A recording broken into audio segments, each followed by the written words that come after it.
Alright guys, I got a pretty sweet disc I'm going to dye. I figured it'd be a good time to run through a tutorial on how I do this stuff. I don't claim to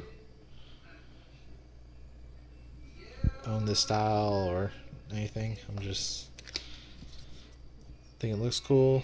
Found out my own way of doing it. I'm using hair dye. I got this Color Brilliant stuff on sale.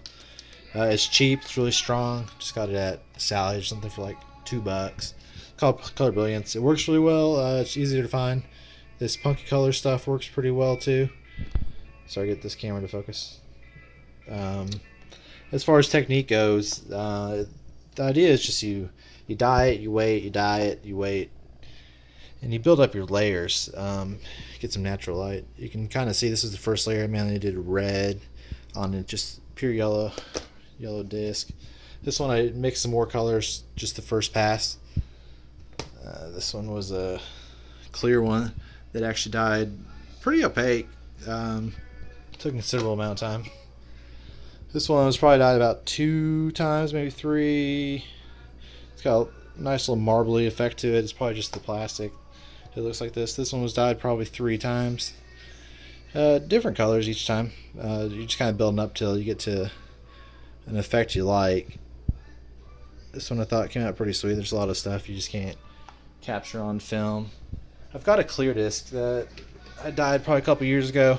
It was really light. I had a hard time getting clear discs to dye. I put it against this blue, might help. I dyed some rings. They're pretty much all faded. I mean, that's leave a disc sitting in your car. So I'll set this camera up and I'll show you just the way I go through it. I'm usually pretty generous with the dyes.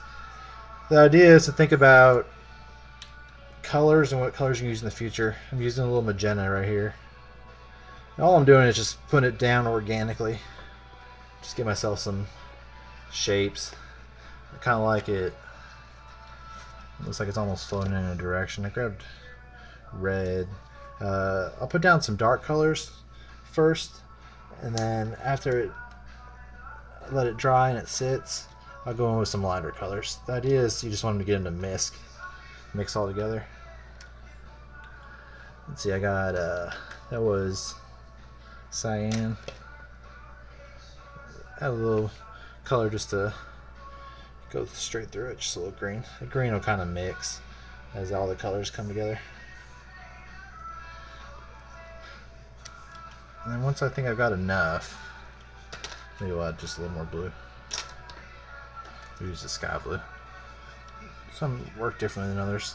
Just kind of until it's just a little more richer blue. Put some right there. Basically all I did was put enough on there that I thought I can get a pretty even coating over this disc. This clear disc works real nice, as you can see what's happening underneath. I kind of decide which way I want my colors to, I guess, eventually run, and all I do is drop it. You can see it all mix. And this is where you get a feel for it. You kind of just mix them.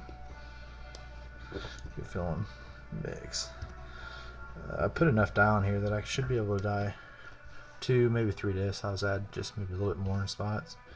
Typically your second dye that I found is always the one that ends up pretty sweet. But the first one, you can really control your colors, which really helps a lot. So I can see it's basically pushing up around the outsides of the disc. And this is where you peel it. You want to peel it in a direction. You end up getting these little like spirals and stuff that work your way out of it, almost like spider webs. And if you look, I'm peeling really slow. You can still see the colors almost mixing on the disc as I pull up. I got a pretty easy pull. All I'm going to really do is take this, put it aside for probably like 2 days. And all I want to do is have this dye just completely just dry up to the point that you can touch it and it doesn't stick to you. And then all I do is rinse it off. And I found a lot of these dyes work a lot better if you apply just a little bit of heat. There's no really good way of heating up a disc without warping it. All I'm going to do right here is add some more color just to fill in some spots where I went a little heavy on the last disc. But that little bit of heat really warms up the plastic, makes it set. You don't really need acetone. If you put acetone on something like this, it would really just eat up your disc. You'd feel waves running through it, and even just the littlest bit, I feel like your fingers are perceptible too. So I got these colors. All I'm doing is filling them in just a little bit. This will be the one that usually mixes really well because you already have a mix of colors underneath. And then you put another one over the top. Sorry, I can't figure out what color to use. Let's use a little chartreuse. And then a couple of those discs I showed you are already done. I'll put another pass on this other one. I've got this pink one and this yellow one. I got a lot of blues. I think it'll probably mix better in this one. You won't be able to see it as much on this one. But you can kind of see the color change. And it sticks almost immediately to this one. Push it kind of out the sides. You can kind of see the colors, kind of mix them. And then I'll peel really slow. That way the colors will stay. If I pulled real fast, it wouldn't be real thick.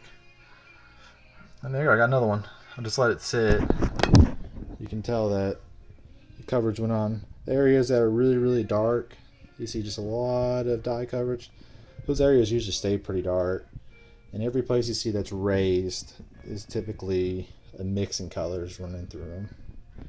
That's basically it. A lot of times I rinse out this disc and I'll put this out there. And I'll put it on my back porch and just let it sit there for a day in the sun. You know, it's like 80 degrees. The disc warms up a little bit, helps you out. But just rinse it, go over it again. Your next set of colors. Use colors that usually mix real well. So I'll use more yellow through this next one, maybe a little blue. And that's pretty much all you need. It'll mix off of the colors from underneath and just change it. But good luck, guys.